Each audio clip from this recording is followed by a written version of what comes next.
নমস্কাৰ মই পল আৰু আপোনালোকে চাই আছে ডিজিটেল আসাম আমি আলোচনা কৰি আছো SAT DElEd pre entry test সম্পৰ্কে আৰু আজিৰ ভিডিঅ'ত আমি আলোচনা কৰিম আৰবান সিভিলাইজেশনৰ বিষয়ে প্ৰাচীন নগৰীয়া সভ্যতাৰ বিষয়ে আমি আলোচনা কৰিম সো যদি আপোনালোকে আগৰ ভিডিঅ'সমূহ এতিয়াও চোৱা নাই লিংক ডেসক্ৰিপচন বক্সত দিয়া আছে তাত গৈ আপোনালোকে সকলোবোৰ ভিডিঅ' চাব পাৰিব ইয়াৰ উপৰিও আপোনালোকে মোক ইনষ্টাগ্ৰামতো ফলো কৰিব পাৰে লিংক ডেসক্ৰিপচন বক্সত দিয়া আছে সো এতিয়া আৰম্ভ কৰিছো আজিৰ ভিডিঅ'টি সো প্ৰাচীন নগৰীয়া সভ্যতাৰ বিষয়ে আমি আলোচনা কৰিম এসএটি বুক ক্লাস 6 ৰ সোশ্যাল সায়েন্সত দিয়া হৈছে প্ৰাচীন নগৰীয়া সভ্যতা গৰিকে ইয়াৰ পৰে আমি ডিসকাস কৰিম সো আপোনালোক সকলোৱে জানে যে প্ৰাচীন নগৰীয়া সভ্যতা বুলি কোৱাৰ লগে লগে আমি হৰপ্পান সভ্যতাৰ বিষয়ে আমি আলোচনা কৰিব লাগিব বা হিন্দু উপত্যকাৰ সভ্যতাৰ বিষয়ে আমি আলোচনা কৰিব লাগিব সো আপোনালোকে নিশ্চয় জানে যে পূৰ্বতে আদিম মানুহবিলাকে নদীৰ বা হ্ৰদৰ কাষতে সমাজ পাতি বাস কৰিছিল গতিকে সেই নদীৰ পাৰৰ গাঁওবোৰৰ মাজৰ পৰাই নগৰীয়া সভ্যতা গঢ় লৈ উঠে গতিকে পূৰ্বতে নদীৰ কাষত হেবোৰ গাঁও আছিল আৰু সেই গাঁওবিলাকৰ মাজৰ পৰাই নদীৰ কাষতে নগৰীয়া সভ্যতা গঢ় লৈ উঠে গতিকে নগৰীয়া সভ্যতা উত্থান আজিৰ পৰা আনুমানিক 4500 বছৰ আগতে ঘটিছিল বুলি ইতিহাসবিদসকলে অনুমান কৰে গতিকে এইটো মনত ৰাখিব যে কিমান সময়ছোৱাত হৈছিল 4500 বছৰ আগতে হৈছিল সো পৃথিৱীৰ বিভিন্ন প্ৰান্তত ভিন নগৰীয়া সভ্যতাৰ উত্থান হোৱাৰ প্ৰমাণ পোৱা যায় অকল ভাৰতবৰ্ষতে নহয় পৃথিৱীৰ বেলেগ অংশতো আমি নগৰীয়া সভ্যতাৰ উত্থানৰ প্ৰমাণ পাওঁ যেনে ইয়াত উল্লেখ কৰা হৈছে যে সিন্ধু নদীৰ পাৰত সিন্ধু উপত্যকাৰ সভ্যতা গতিকে সিন্ধু নদীৰ পাৰত হৈছিল সিন্ধু উপত্যকা সভ্যতা নীল নদীৰ পাৰত হৈছিল মিছৰীয়া সভ্যতা ইউফ্ৰেটিছ আৰু টাইগ্ৰিছ নদীৰ পাৰত হৈছিল বেবিলনীয় সভ্যতা হুৱাংহো আৰু ইয়াং সিকিয়াং নদীৰ পাৰত হৈছিল চীনা সভ্যতা গতিকে পৃথিৱীৰ বেলেগ ঠাইত বেলেগ নদীৰ পাৰত এই সভ্যতাবিলাক গঢ় লৈ উঠিছিল গতিকে হিন্দু সভ্যতা বুলি কোৱাৰ লগে লগে কোন নদীৰ পাৰত হৈছিল সিন্ধু নদীৰ পাৰত হৈছিল এইবিলাক মনত ৰাখিব লাগিব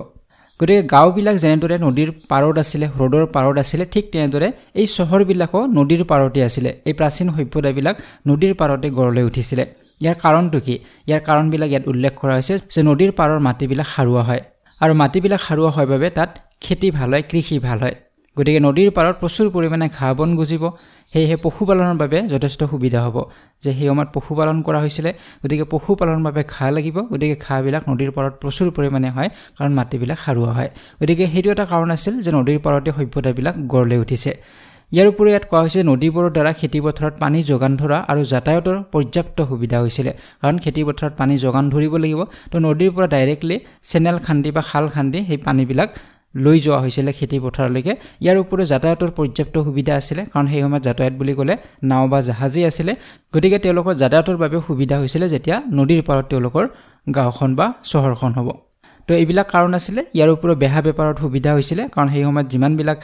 বিজনেছ কৰা হৈছিল বাণিজ্য কৰা হৈছিল সকলোবিলাক জাহাজৰ জৰিয়তে হৈছিল গতিকে নদীৰ কাষত হ'লে এইবিলাক সুবিধা আছিল সেইবাবে নদীৰ কাষতে প্ৰাচীন সকলোবিলাক সভ্যতাই গঢ় লৈ উঠিছে তো এই পইণ্টবিলাক আপোনালোকে মনত ৰাখিব সুধিব পাৰে যে তলৰ কোনটো কাৰণত নদীৰ পাৰত প্ৰাচীন সভ্যতাসমূহ গঢ় লৈ উঠিছিল তেনেধৰণৰ প্ৰশ্ন আহিব পাৰে গতিকে এইবিলাক আপোনালোকে জানিব লাগিব গতিকে প্ৰতিটো সভ্যতাৰে নিজা বৈশিষ্ট্য থাকে প্ৰতিটোৰে নিজা সমাজ ব্যৱস্থা থাকে তেওঁলোকৰ বেপাৰ বাণিজ্য ধৰ্মীয় বিশ্বাস এইবিলাক বেলেগ আছিল কিন্তু তথাপিও এই সভ্যতাবিলাকৰ মাজত কিছু উমৈহতীয়া বৈশিষ্ট্য দেখা পোৱা যায় সেইবাবে এটা সভ্যতা আন এটা সভ্যতাৰ লগত পৰস্পৰৰ মাজত বেপাৰ বাণিজ্য কৰিছিল যোগাযোগ আদি বজাই ৰাখিবলৈ সক্ষম হৈছিল গতিকে বেলেগ ঠাইৰ বেলেগ সভ্যতাৰ লগত তেওঁলোকৰ মাজত যোগাযোগ হৈছিল আৰু পৰস্পৰে বেপাৰ বাণিজ্য কৰিছিল যেনেদৰে বৰ্তমান সময়ত আমি এখন ৰাষ্ট্ৰই আন এখন ৰাষ্ট্ৰৰ লগত বা এখন ৰাজ্যই আন এখন ৰাজ্যৰ লগত বেপাৰ বাণিজ্য কৰে ঠিক তেনেদৰে সেই সময়তো এটা সভ্যতাই আন এটা সভ্যতাৰ লগত যোগাযোগ কৰিছিল আৰু বেপাৰ বাণিজ্য এইবিলাক কৰিছিল গতিকে আমাৰ দেশৰ যদি আমি সভ্যতাৰ কথা কওঁ ভাৰতবৰ্ষৰ যদি আমি নগৰীয়া সভ্যতাৰ কথা কওঁ তেনেহ'লে কাৰ কথা আহিব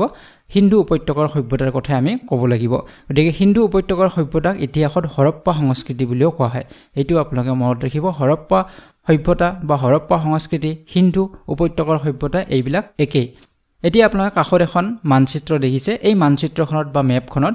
কিছু ঠাই নাম ইয়াতে উল্লেখ কৰা আছে এই ঠাইবিলাকত প্ৰাচীন চহৰৰ ভগ্নাৱশেষ পোৱা যায় গতিকে প্ৰাচীন যিবিলাক চহৰ আছিলে এই চহৰবিলাকৰ ভগ্নাৱশেষ ইয়াতে পোৱা যায় যেনে ইয়াতে আপোনালোকে সিন্ধু নদী এইটো দেখিছে ইয়াতে মহেঞ্জোদাৰো ইয়াতে প্ৰাচীন চহৰৰ ভগ্নাৱশেষ পোৱা গৈছে ঠিক তেনেদৰে ইয়াতে কালিবাংগান আছে হৰপ্পা আছে তাৰপিছত ইয়াতে আছে লথেল তাৰপিছত ইয়াতে আছে ধলাভিৰা তো এই ঠাইবিলাকত প্ৰাচীন চহৰৰ ভগ্নাৱশেষ পোৱা গৈছে গতিকে ইয়াতে মনত ৰাখিব আপোনালোকে 1922 1922 চনত আৱিষ্কাৰ হৈছিলে সিন্ধু নদীৰ উপত্যকাৰ দুখন চহৰ সেইখন হৈছে মহেঞ্জোদাৰো আৰু হৰপ্পা গতিকে সুধিব পাৰে যে মহেঞ্জোদাৰো আৰু হৰপ্পা এই চহৰ দুখন কেতিয়া আৱিষ্কাৰ কৰা হৈছিলে 1922 আৱিষ্কাৰ হৈছিলে আৰু সিন্ধু নদীৰ উপত্যকাত দুখন চহৰে আছে সিন্ধু নদীৰ পাৰত আছে মহেঞ্জোদাৰো আৰু হৰপ্পা এই দুখন চহৰ গতিকে এই দুখন চহৰৰ ভগ্নাৱশেষ সিন্ধু নদীৰ উপত্যকাৰ জম্মু চহৰৰ পৰা নৰ্মদা নদীৰ মুখলৈ আৰু বেলুচিস্তানৰ পৰা মিৰাটলৈ বিস্তৃত আছিলে গতিকে ইয়াতে কেইটামান কথা আপোনালোকে মনত ৰাখিব ইয়াতে উল্লেখ কৰা নাই সেই কথাবিলাক তথাপি আপোনালোকে জানিব লাগিব যে ইয়াতে দুখন চহৰৰ কথা কৈছে সিন্ধু নদীৰ উপত্যকাৰ এখন হৈছে মহেঞ্জোদাৰো আনখন হৈছে হৰপ্পা গতিকে সিন্ধু নদীৰ সভ্যতা বুলি ক'লে দুখন আমি চহৰৰ কথা ক'বই লাগিব মহেঞ্জোদাৰো আৰু হৰপ্পা গতিকে এই চহৰ দুখনৰ ভিতৰত সকলোতকৈ ডাঙৰ চহৰ কোনখন সেইটো এটা প্ৰশ্ন আহে তো সেইটো হ'ব মহেঞ্জোদাৰো হৈছে সকলোতকৈ ডাঙৰ চহৰ আছিলে আৰু এই মহেঞ্জোদাৰো ক'ত আছে ক'ত অৱস্থিত যে বৰ্তমান সময়ত যদি আমি ক'ব লাগে যে মহেঞ্জোদাৰো বৰ্তমান সময়ত কোনখিনি ঠাইত আছে তেতিয়া ইয়াৰ উত্তৰ হ'ব পাকিস্তান কাৰণ আগত ইণ্ডিয়া পাকিস্তান বুলি বেলেগ বেলেগ নাছিলে কিন্তু এতিয়া ডিভাইড হোৱাৰ পিছত মহেঞ্জোদাৰো য'ত আছিলে সেইখন এতিয়া পাকিস্তানত আছে গতিকে ইয়াতে আপোনালোকে ছবিত দেখিছে মেপত দেখিছে সেইখন হৈছে মহেঞ্জোদাৰো ক'ত আছে পাকিস্তানত আছে এতিয়া হৰপ্পাৰ চহৰবিলাকৰ ভিতৰত উল্লেখযোগ্য দুখন চহৰ সেই দুখন হৈছে ধলাভিৰা আৰু লথাল এই দুখন আপোনালোকে চাব ইয়াতে ধলাভিৰা ইয়াতে আছে লথাল ইয়াতে আছে আৰু দুখন ক'ত আছে গুজৰাটত আছে এইবিলাক প্ৰশ্ন আহে যে ধলাভিৰা ক'ত আছে গুজৰাটত আছে লথাল ক'ত আছে গুজৰাটত আছে গতিকে এইবিলাক আপোনালোকে মনত ৰাখিব গতিকে যদি আমাক সোধে যে প্ৰাচীন নগৰীয়া সভ্যতাৰ সকলোতকৈ ডাঙৰ চহৰ কোনখন ভাৰতবৰ্ষত থকাৰ ভিতৰত যদি সোধে তেতিয়া হ'ব কিন্তু ধলাভিৰা হ'ব যিহেতু মহেঞ্জোদাৰো ভাৰতবৰ্ষত নাই গতিকে সেইবাবে মহেঞ্জোদাৰো আমি বাদ দিব লাগিব যদি সোধে যে ভাৰতৰ ভিতৰত তেতিয়াহ'লে ধলাভিৰাখন হ'ব সকলোতকৈ ডাঙৰ চহৰ আৰু যদি ভাৰতৰ কথা মেনশ্যন নাথাকে ডাইৰেক্টলি যদি সোধে যে হিন্দু সভ্যতাৰ সকলোতকৈ ডাঙৰ চহৰ কোনখন তেনেহ'লে মহেঞ্জোদাৰোই হ'ব গতিকে এই পইণ্টবিলাক আপোনালোকে মনত ৰাখিব আৰু লথালৰ ওপৰত আৰু এটা কথা আপোনালোকে মনত ৰাখিব লাগিব যে লথাল হৈছে ডকয়াৰ্ড আছিলে তাৰ বাবে ই বিখ্যাত হয় ইয়াৰ অৰ্থ হৈছে জাহাজ ঘাটি আছিলে সবৰমতী নদীৰ পাৰত এই ঠাইখিনি অৱস্থিত লথাল আৰু ইয়াতে জাহাজৰ ঘাটি আছে সেই সময়ত বেপাৰ বাণিজ্য কৰাৰ বাবে সকলোবিলাক জাহাজ আহি ইয়াতে লগ হৈছিলে গতিকে এইটো এটা বন্দৰ আছিলে গতিকে এইটো প্ৰশ্ন কেতিয়াবা সোধে এইটো মনত ৰাখিব আপোনালোকে গতিকে যেতিয়াই আৰ্কিঅলজিষ্টসকলে খনন কাৰ্য কৰে তেতিয়া প্ৰথম চহৰ হৰপ্পা চহৰখনৰে প্ৰমাণ পোৱা গৈছিলে বা হৰপ্পা চহৰখনকে প্ৰথমে আৱিষ্কাৰ কৰা হৈছিলে গতিকে সেইবাবে বাকী যিবিলাক ভগ্নাৱশেষ পোৱা গৈছে সেইবিলাকৰ হৰপ্পা সংস্কৃতিৰে অন্তৰ্ভুক্ত হয় বুলি অনুমান কৰা হৈছে গতিকে ইয়াতে সুধিব পাৰে যে খনন কাৰ্যত প্ৰথম কোনখন চহৰ পোৱা গৈছে এইটো হৈছে হৰপ্পা চহৰখন প্ৰথমতে পোৱা গৈছিলে এতিয়া ইয়াত কৈছে নগৰ পৰিকল্পনা যে সেই সময়ত নগৰৰ পৰিকল্পনাবিলাক কেনেদৰে কৰা হৈছিলে সো কাষত আপোনালোকে এখন ছবি দেখিছে এইখন হৈছে প্ৰাচীন নগৰৰ ভগ্নাৱশেষ যে প্ৰাচীন নগৰবিলাক এনেদৰে নিৰ্মাণ কৰা হৈছিল ঘৰবিলাক আপোনালোকে ইয়াতে দেখিছে গতিকে মহেঞ্জোদাৰোৰ যিবিলাক নগৰৰ অট্টালিকা আছিলে সেই অট্টালিকাৰ ভগ্নাৱশেষ হৈছে এনেধৰণৰ আছিলে গতিকে আধুনিক যুগৰ অট্টালিকাবিলাকৰ লগত বহুত পৰিমাণে মিল আছে বৰ্তমান সময়তো এনেধৰণে অট্টালিকাবিলাক কিছু পৰিমাণে বনোৱা হয় গতিকে আধুনিক যুগৰ অট্টালিকা বৰ্তমান সময়ৰ আমাৰ অট্টালিকা আৰু সেই সময়ৰ অট্টালিকাৰ মাজত যথেষ্ট মিল আছে তো ইয়াৰ পৰা মহেঞ্জোদাৰো নগৰখন সুনিশ্চিত পৰিকল্পনাৰ সহায়তহে নিৰ্মাণ হৈছিল যে ধাৰণা হয় গতিকে মহেঞ্জোদাৰো যি নগৰ নিৰ্মাণ কৰা হৈছিলে আপোনালোকে নিশ্চয় মহেঞ্জোদাৰো ফিল্মখন চাইছে আৰু যদি চনে এবাৰ চাব সেইখন চালে আপোনালোকে বেছি ভালদৰে বুজিব পাৰিব গতিকে মহেঞ্জোদাৰো নগৰখন যেনেদৰে বনোৱা হৈছিলে সম্পূৰ্ণ প্লেনিঙত বনোৱা হৈছিলে পৰিকল্পনা কৰি তাত বনোৱা হৈছিলে যেনে ইয়াৰ নগৰৰ আলিবোৰ আহল বহল আছিলে আহল বহলকৈ আলিবিলাক ৰাখিছিলে পন আৰু বহল আলিবাটবিলাক সমান্তৰালভাৱে নগৰৰ এমূৰৰ পৰা আন মূৰলৈ বিস্তৃত হৈ আছিল গতিকে যিমানবিলাক ৰাস্তা আছিল আলিবাট আছিল এইবিলাক পন সিধা আছিল আৰু বহল আছিল সমান্তৰালভাৱে নগৰৰ এটা ফালৰ পৰা আনটো ফাললৈকে গৈছিল যাতে নগৰখনৰ ইমূৰৰ পৰা হিমূৰলৈকে যাব পাৰে তাৰ উপৰি আলিবাটবিলাক লম্বভাৱে কটাকটি কৰি নগৰখনক কেইবাটাও সমান ভাগত ভাগ কৰিছিল সো বৰ্তমান সময়তো আমি দেখা পাওঁ যে মেইন যেটো ৰোড তাৰ মাজে মাজে কিছুমান গলি সোমাই যায় বা মাজে মাজে সাবৱে কিছুমান বনাই দিছে আৰু তেনেদৰে নগৰখনক ভাগ ভাগ কৰা হয় গতিকে সেই সময়তো তেনেধৰণৰ কৰা হৈছিল নগৰখনক কেইবাটাও সমান ভাগত ভাগ কৰিছিল তো ইয়াৰ উপৰি ৰাস্তাৰ চুকবোৰ আছিল ধেনু ভৰিয়া আছিল যাতে বস্তু কঢ়িয়াই নিয়া গধুৰ যান-বাহন সহজতে চলাচল কৰিব পাৰে গতিকে ৰাস্তাৰ যিবিলাক টাৰ্নিং আছিল টাৰ্নিংবিলাক ধেনু ভৰিয়া আছিল মানে ধেনুৰ দৰে ভাঁজ আছিল যাতে বস্তু কঢ়িয়াই নিয়া গধুৰ যিবিলাক যান-বাহন গৈছিল সেইবিলাক যাতে সহজতে পাৰ হ'ব পাৰে সহজতে টাৰ্নিং ল'ব পাৰে তেনেধৰণৰ বনোৱা হৈছিল আহল বহলকে বনোৱা হৈছিল গতিকে সম্পূৰ্ণ পৰিকল্পনা কৰিয়ে এই চহৰবিলাক বনোৱা হৈছিল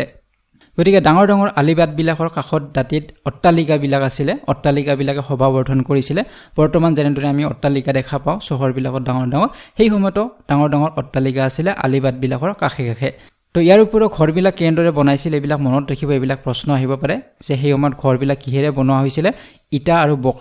বোকা মাটিৰ সহায়ত বনোৱা হৈছিলে যে তাত ইটা ব্যৱহাৰ কৰিছিল আৰু বোকা মাটি ব্যৱহাৰ কৰি এই ঘৰবিলাক বনোৱা হৈছিলে এই ভগ্নাৱশেষবোৰৰ মাজত কিছুমান এমহলীয়া আৰু কিছুমান দুমহলীয়া ঘৰৰ নিদৰ্শন পোৱা গৈছে গতিকে ঘৰবিলাক কেনেধৰণৰ আছিলে এমহলীয়াও আছিলে আৰু দুমহলীয়াও আছিলে তো ইয়াৰ উপৰিও প্ৰতিখন ঘৰতে প্ৰত্যেকটো ঘৰতে একোটাকৈ কুঁৱা আছিলে আৰু স্নানাগাৰ থকাৰ উপৰিও ঘৰবোৰৰ পৰা পানী ওলাই যোৱাৰ বাবে সুব্যৱস্থা আছিলে আপোনালোকে কাষত ছবিত দেখিছে এইটো হৈছে নালা গতিকে এনেদৰে নালা বনোৱা হৈছিলে ড্ৰেইনেজ সিস্টেম সেই সময়তো আছিলে বৰ্তমান সময়ত আমি চহৰত যেনেদৰে ড্ৰেইনেজ সিস্টেম দেখা পাওঁ পানী ওলাই যোৱাৰ বাবে চহৰৰ পৰা ঠিক তেনেদৰে সেই সময়তো এনেদৰে নালা বনোৱা হৈছিলে ড্ৰেইনেজ সিস্টেম বনোৱা হৈছিলে আৰু প্ৰত্যেকটো ঘৰতে একোটাকৈ কুঁৱা আছিলে আৰু স্নানাগাৰ আছিলে গা ধোৱাৰ বাবে ঘৰ এটা আছিলে গতিকে আৰবান যিটো চিভিলাইজেশ্যন বা নগৰীয়া সভ্যতাত আমি নদীৰ পাৰত গা ধোৱাৰ যিটো ব্যৱস্থা সেইটো নাছিলে তেওঁলোকৰ ঘৰত সকলোৰে ঘৰত একোটা স্নানাগাৰ আছিলে গা ধোৱা ঘৰ আছিলে গতিকে আৰু কুঁৱা আছিলে এইখিনি কথা আপোনালোকে মনত ৰাখিব আপোনালোকে ছবিত যিটো নালা দেখিছে এইটো মহেঞ্জোদাৰোৰ নালা হয় মহেঞ্জোদাৰো চহৰৰ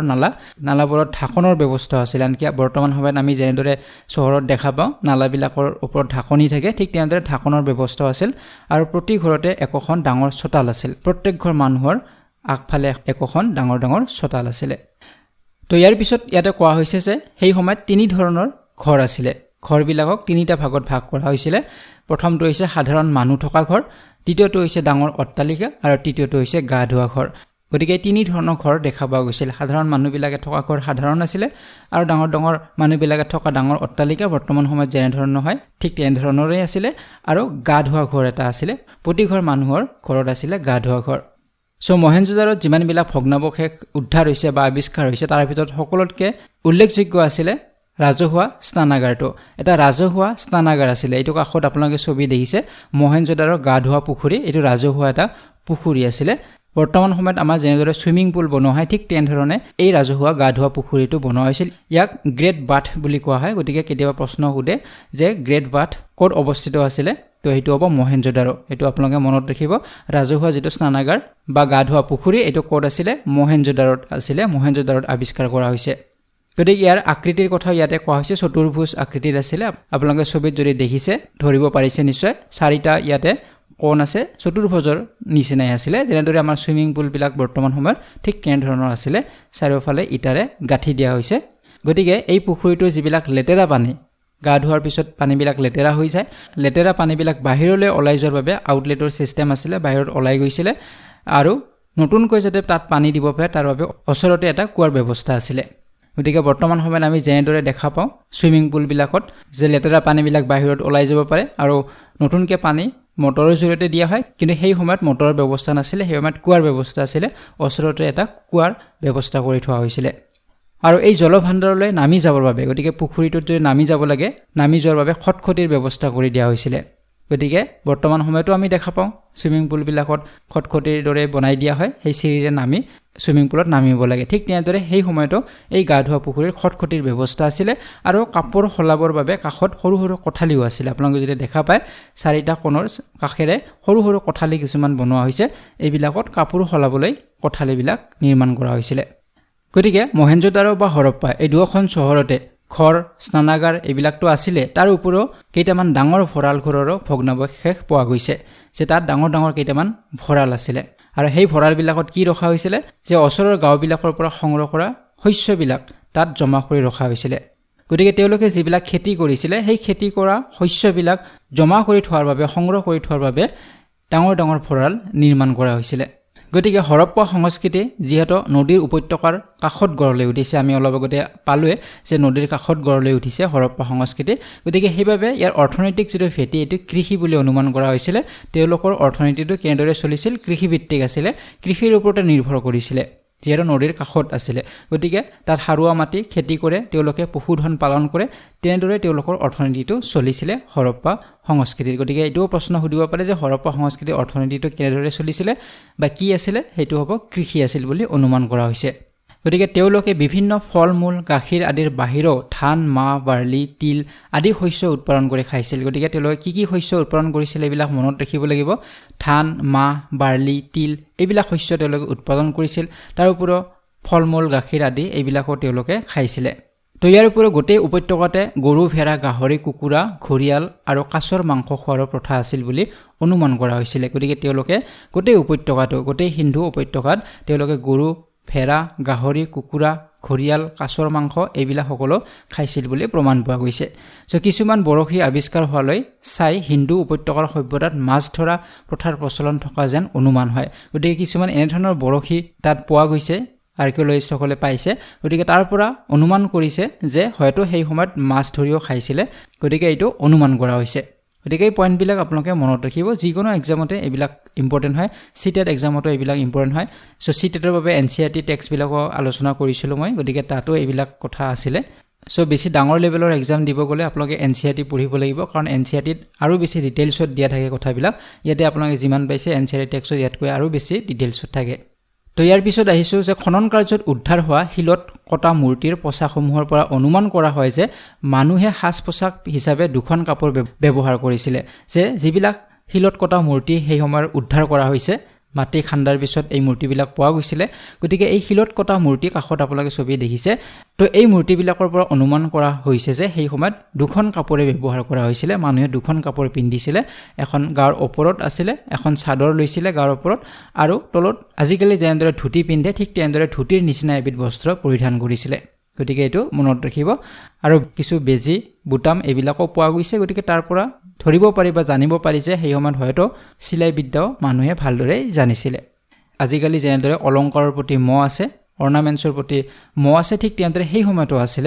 পুৰুষ মহিলা উভয়ে অলংকাৰ পিন্ধিছিল সেই সময়ত পুৰুষ মহিলা উভয়ে অলংকাৰ পিন্ধিছিল যেনে সোণ ৰূপ আদি বিভিন্ন ধাতু হাতীৰ দাঁত শংখ শিল জন্তুৰ হাড় আদিৰে অলংকাৰ তৈয়াৰ কৰি পিন্ধিছিল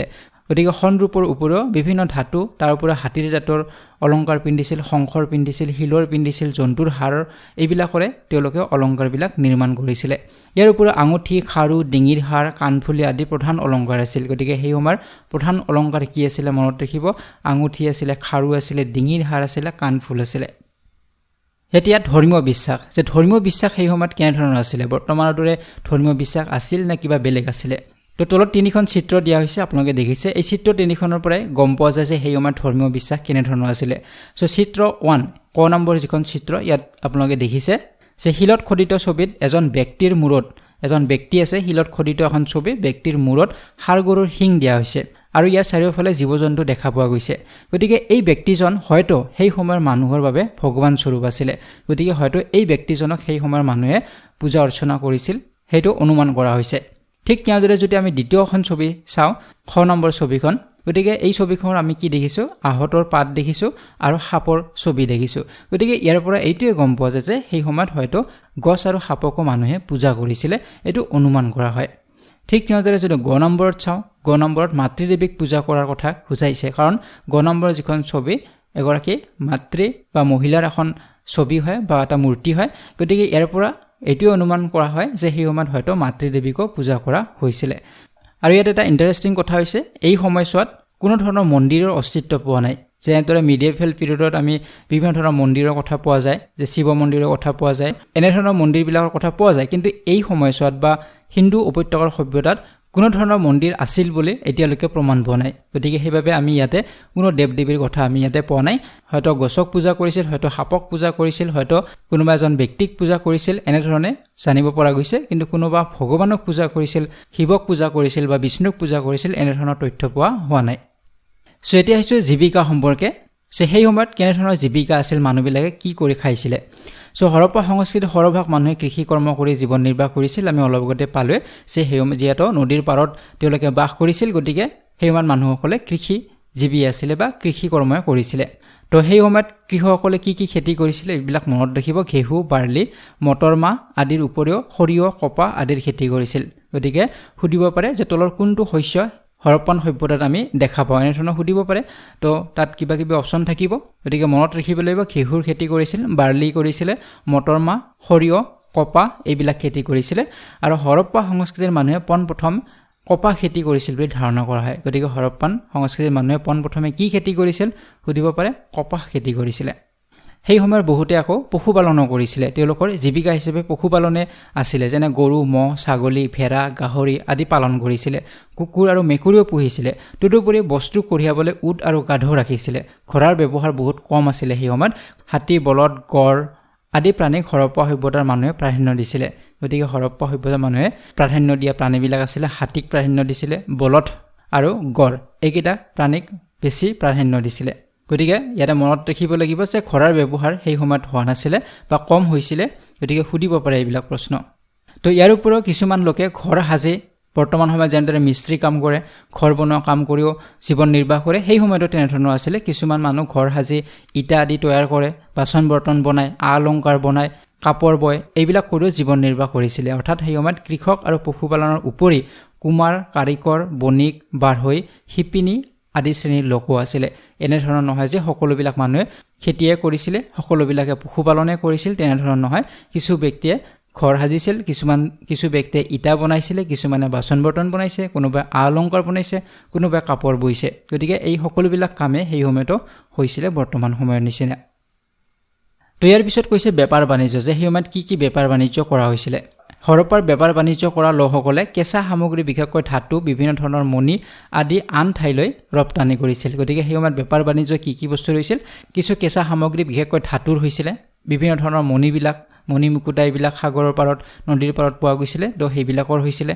তো ধাতুৰ উপৰিও কাপোৰৰ তেওঁলোকে বিজনেছ কৰিছিলে পাত্ৰবিলাক বনাইছিলে মাটিৰ পাত্ৰ বনাইছিল সেইবিলাকৰ বিজনেছ হয় মাটিৰ পুতলা বনাই সেইবিলাকৰ বিজনেছ হয় মণি আৰু খাদ্য সামগ্ৰী এই সকলোবিলাকে ৰপ্তানি কৰিছিলে সেই সময়ত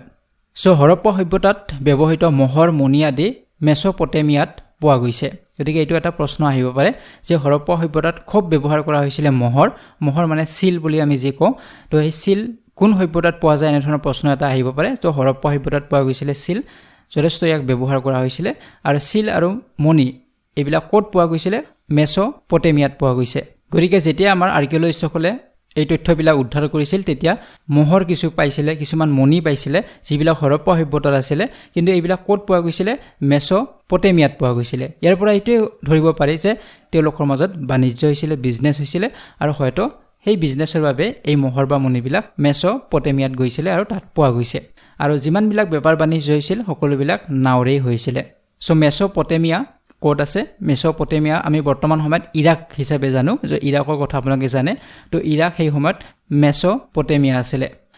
তো এতিয়া শিল্পকলাৰ বিষয়তে কোৱা হৈছে যে সেই সময়ত শিল্পকলা কেনেধৰণৰ আছিলে সেই সময়ত শিল্পকলাৰ ক্ষেত্ৰত হৰপ্পা সভ্যতা যথেষ্ট আগবঢ়া আছিলে এইটো অনুমান কৰিব পাৰে কাৰণ যথেষ্ট তেনেধৰণৰ সা সঁজুলি পোৱা গৈছে শিল্পকলা পোৱা গৈছে উদ্ধাৰ কৰা হৈছে তাৰ পৰা অনুমান কৰা হৈছে গতিকে উদ্ধাৰ হোৱা বিভিন্ন আকাৰৰ আকৃতিৰে গঢ়া পাত্ৰসমূহ বৰ আকৰ্ষণীয় আপোনালোকে কাষত ছবিত দেখিছে এইবিলাক আকৰ্ষণীয় সা সঁজুলি বা মাটিৰ এইবিলাক বাচন বৰ্তন এইবিলাক পোৱা গৈছিলে গতিকে সেই সময়ত এইবিলাক বনোৱা হৈছিলে যথেষ্ট আকৰ্ষণীয় আছিল তাত কিছু ডিজাইনো আমি দেখা পাইছোঁ গতিকে ডিজাইন কৰি এনেদৰে মাটিৰ বাচন বৰ্তন বনোৱা হৈছিলে গতিকে শিল্পকলাৰ ক্ষেত্ৰত তেওঁলোক যথেষ্ট আগবঢ়া আছিল বুলি অনুমান কৰা হৈছে গতিকে ভিন ভিন ৰং আৰ্হিৰে সজাই তোলা সামগ্ৰীসমূহ বিশেষকৈ টিন আৰু তাম ধাতুৰ সংমিশ্ৰণত তৈয়াৰ কৰা ব্ৰঞ্জ ধাতুৰে গঢ়া আছিলে গতিকে কিছুমান এনেধৰণৰ আছিলে যিবিলাক টিন আৰু তাম ধাতুৰ সংমিশ্ৰণত বনোৱা হৈছে আৰু ইয়াক ব্ৰঞ্জ ধাতু বুলি কোৱা হয় গতিকে এইটো প্ৰশ্ন আহে আমি আগতো ডিছকাছ কৰিছোঁ কোনোবা এটা ভিডিঅ'ত যে ব্ৰঞ্জ ধাতু এইটো এটা এলয় হয় সংমিশ্ৰণ হয় দুটা ধাতুৰ টিন আৰু তাম কপাৰ আৰু টিন সংমিশ্ৰণ হৈ ব্ৰঞ্জৰ সৃষ্টি হয় এইটো প্ৰশ্ন কেতিয়াবা সুধে মনত ৰাখিব টিন আৰু তামৰ ধাতুৰ সংমিশ্ৰণত বা টিন আৰু কপাৰৰ সংমিশ্ৰণত ব্ৰঞ্জ ধাতু নিৰ্মাণ কৰা হয় তো এই ব্ৰঞ্জ ধাতুৰেও কিছু তেওঁলোকে সামগ্ৰী নিৰ্মাণ কৰিছিলে তো ইয়াৰ উপৰিও পৰা মাটিৰ বাচন বৰ্তন বনাই অলংকাৰ বনাইছে পুতলা বনাইছে এইবিলাকৰো প্ৰমাণ পোৱা গৈছে গতিকে হিন্দু সভ্যতাত লোৰ ব্যৱহাৰ কৰা নিদৰ্শন পোৱা নাযায় এইটো পইণ্ট আপোনালোকে মনত ৰাখিব যে লোৰ ব্যৱহাৰৰ নিদৰ্শন ক'ত পোৱা যোৱা নাই হিন্দু সভ্যতাত লোৰ ব্যৱহাৰৰ কোনো প্ৰমাণ পোৱা নাই এতিয়ালৈকে আৰু তাৰ পৰা এইটোৱে অনুমান কৰিব পাৰি যে হিন্দু সভ্যতাত হয়তো লো ব্যৱহাৰ কৰা হোৱা নাছিলে ইয়াৰ পৰিৱৰ্তে লোৰ পৰিৱৰ্তে তেওঁলোকে কি ব্যৱহাৰ কৰিছিল ব্ৰঞ্জে বহুলভাৱে ব্যৱহাৰ কৰা দেখা যায় সেই সময়ত ব্ৰঞ্জৰ বাচন বৰ্তন হওক সকলোবিলাক ব্ৰঞ্জৰে বেছি পোৱা গৈছিলে গতিকে লোৰ সামগ্ৰী তাত পোৱা নাই তো সেইবাবে এই এজটোক ব্ৰঞ্জ এজ বুলিও কোৱা হয় আপোনালোকে এইটোও মনত ৰাখিব যে হিন্দু সভ্যতা এইবিলাক কি এজৰ আছিলে তো ব্ৰঞ্জ এজৰ আছিলে এইটো আপোনালোকে মনত ৰাখিব সো ইয়াৰ উপৰিও হৰপ্পা সংস্কৃতিৰ নগৰসমূহত তাঁত শিল্পৰ প্ৰচলন আছিল বুলি ধাৰণা কৰা হৈছে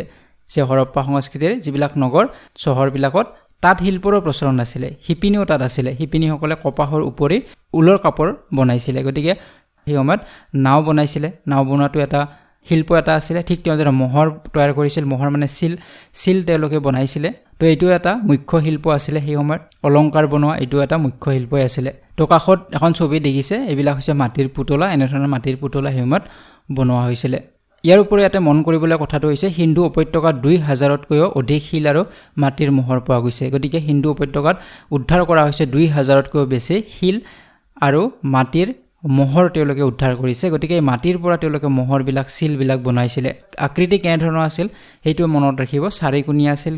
ঘূৰণীয়াও আছিল সুঙা আকৃতিৰো আছিল গতিকে এই তিনিটা আকৃতিত আছিল মোহৰবিলাক তো ইয়াৰ উপৰি মোহৰবিলাকত বিভিন্ন চিহ্ন খোদিত কৰা আছে যে মোহৰবিলাক সম্পূৰ্ণ প্লেইন নহয় তাত কিছুমান চিহ্ন খোদিত কৰা আছিল ডিজাইন কৰা আছিল গতিকে তাত যিবিলাক চিন দিয়া হৈছিল চিনবিলাকৰ পৰা এইটোৱে বুজাব বিচাৰিছিল যে সেই সময়ৰ বেহা বেপাৰ কেনে ধৰণৰ আছিল বা সেই সময়ৰ ধৰ্মীয় বিশ্বাস কেনে ধৰণৰ আছিল সেইবিলাক তাৰ পৰা ধৰিব পাৰি তো হিন্দু উপত্যকা সভ্যতাৰ আন এটা উল্লেখযোগ্য অৱদান হৈছে লিপিৰ ব্যৱহাৰ যে সেই সময়ত লিপিৰ ব্যৱহাৰ তেওঁলোকে কৰিছিল লিপি মানে আখৰ ব্যৱহাৰ কৰিছিল কিন্তু সেই আখৰবিলাক কি আখৰ আছিল হেতু এতিয়াও উদ্ধাৰ কৰিব পৰা নগল গতিকে শিলত হক মাটিৰ পাত্ৰ বা যিবিলাক মোহৰ বনোৱা হৈছিল চিল বনোৱা হৈছিল এইবিলাকত এই লিপিবোৰ পোৱা গৈছে কিবা এটা আখৰ তেওঁলোকে লিখিছে শিলতো লিখা আছে মাটিৰ পাত্ৰবিলাকতো লিখা আছে কিন্তু আজিলৈকে এই লিপিবিলাক উদ্ধাৰ কৰিব পৰা হোৱা নাই যে কি লিপি আছিল হেতু ধৰিব পৰা হোৱা নাই ইয়াৰ পিছত কৈছে হিন্দু সভ্যতা আৰু সমসাময়িক সভ্যতা গতিকে হিন্দু সভ্যতাৰ সময়তে আৰু সমসাময়িক কি সভ্যতা আছিল সেই সময়ছোৱাত সেই বিষয়তে কোৱা হৈছে যে হৰপ্পাৰ যিবিলাক চিলমোহৰ তেওঁলোকে বনাইছিল এই চিলমোহৰবিলাক সুমেৰিয়া অঞ্চলত আৱিষ্কাৰ হৈছিল গতিকে এইবোৰৰ পৰা এইটোৱে ধৰিব পাৰি বা অনুমান কৰা হৈছে আৰ্কিঅলজিষ্টসকলে যে হিন্দু সভ্যতাৰ বহুখিনি নিদৰ্শন সুমেৰিয়া সভ্যতাৰ নিদৰ্শনৰ লগত সাদৃশ্য আছে গতিকে যিহেতু হৰপ্পাৰ চিলবিলাক সুমেৰিয়া অঞ্চলত পোৱা গৈছে তাৰ মানে সুমেৰিয়া সভ্যতাৰ লগত তেওঁলোকৰ কিবা বিজনেছ হৈছিল কিবা ব্যৱসায় হৈছিল এইটো অনুমান কৰা হয় তেওঁলোকৰ সভ্যতাৰ লগত কিবা সাদৃশ্য আছিল তো ইয়াৰ পৰা আমি অলপ আগতে পাইছোঁ মেছ'পটেমিয়া এই সভ্যতাৰ লগতো তেওঁলোকৰ যোগাযোগ আছিল ইয়াৰ উপৰিও হৰপ্পা সংস্কৃতি যিদৰে ধৰিত্ৰী দেৱীৰ পূজা কৰিছিল ঠিক তেনেদৰে এই দুটা সভ্যতা সুমেৰিয়া আৰু মেছ'পটেমিয়া এওঁলোকৰ ধৰিত্ৰী দেৱীৰ পূজা কৰিছিল তাৰ লগতে ঘৰ দুৱাৰসমূহ ইটাৰে গঢ়া আছিল তেওঁলোকৰো তাম আৰু ব্ৰঞ্জ ধাতুৰ দ্বাৰা তৈয়াৰী বস্তু ব্যৱহাৰ কৰিছিল বেপাৰ বাণিজ্যৰ জৰিয়তে হৰপ্পা সংস্কৃতিৰ লগত সুমেৰিয়া আৰু মেছ'পটেমিয়া সভ্যতাৰ সঘন যোগাযোগ হৈছিল গতিকে সেইবাবে এই তিনিটা সভ্যতা সমসাময়িক সভ্যতা বুলি কোৱা হয় বা সমসাময়িক আছিল সেই সময়ছোৱাৰে আছিল একেটা সময়ৰে আছিল গতিকে এইখিনিও মনত ৰাখিব যে সমসাময়িক সভ্যতা কি আছিল হিন্দু সভ্যতাৰ তো এটা হৈছে সুমেৰিয়া সভ্যতা আৰু আনটো হৈছে মেছ'পটেমিয়া সভ্যতা গতিকে 5000 বছৰ আগত এই উন্নত নগৰীয়া সভ্যতা প্ৰায় 1000 মান বছৰ তিষ্টি আছিল গতিকে প্ৰায় 1000 মান বছৰ এই সভ্যতাবিলাক আছিল তাৰ পিছত এই সভ্যতাবিলাক নোহোৱা হৈ যায় এই চহৰবিলাক নোহোৱা হৈ গৈছে গতিকে এই সভ্যতা কিয় নোহোৱা হৈ গ'ল ইয়াৰ পতন কিয় হ'ল ইয়াৰ সঠিক কাৰণ কোনেও ক'ব পৰা নাই কেৱল কেইটামান অনুমান কৰা হৈছে ইয়াত উল্লেখ কৰা হোৱা নাই এনচিআৰটি টেক্সট এইবিলাক উল্লেখ কৰা আছে কিছুমানে অনুমান কৰিছে হয়তো সেই সময়ত যথেষ্ট বানপানী হৈছিল যিহেতু তেওঁলোকে নদীৰ কাষতে আছিল এই চহৰবিলাক হয়তো বহুত বেছি বানপানী হোৱাৰ বাবে এই চহৰবিলাক ধ্বংস হৈ গৈছে কিছুমানে তেনেধৰণে ভাবিছে কিছুমানে ভাবিছে হয়তো ডিফৰেষ্টেশ্যন হৈছে ডিফৰেষ্টেশ্যন হোৱাৰ বাবে সকলোবিলাক গছ-গছনি ধ্বংস হৈ গৈছে জীৱ-জন্তুবিলাকো ধ্বংস হৈ গৈছে সেইবাবে হয়তো তেওঁলোকো তাৰ পৰা আঁতৰি গৈছে ঠিক তেনেদৰে কিছুমানে ভাবিছে হয়তো তেওঁলোকে সেই ঠাই ত্যাগ কৰি বেলেগ ঠাইলৈকে গৈছে তেনেধৰণেও ভাবিছে গতিকে বিভিন্নজনে বিভিন্ন তেনেধৰণৰ অনুমান কৰিছে কিন্তু সঠিক যেটো ৰিজন এতিয়ালৈকে কোনো দিব পৰা নাই যে কেনেদৰে এই সভ্যতাবিলাক ধ্বংস হৈ গ'ল আজিৰ ভিডিঅ'ত আমি আলোচনা কৰিলো আৰবান সিভিলাইজেশ্যনৰ বিষয়ে নগৰীয়া সভ্যতাৰ বিষয়ে আলোচনা কৰিলো তো পৰৱৰ্তী ভিডিঅ'ত আন এটা টপিকৰ ওপৰত আমি আলোচনা কৰিম একৰ্ডিং টু সিলেবাস তো আজি ভিডিঅ'টিৰ পৰা বিদায় লৈছো যদি ভিডিঅ'টি ভাল পাইছে লাইক আৰু শ্বেয়াৰ কৰিব যদি চেনেলটি সাবস্ক্ৰাইব কৰা নাই তেনেহ'লে চেনেলটি সাবস্ক্ৰাইব কৰক আৰু কাষত থকা বেল আইকনটিও প্ৰেছ কৰি দিব see you in the next one thank you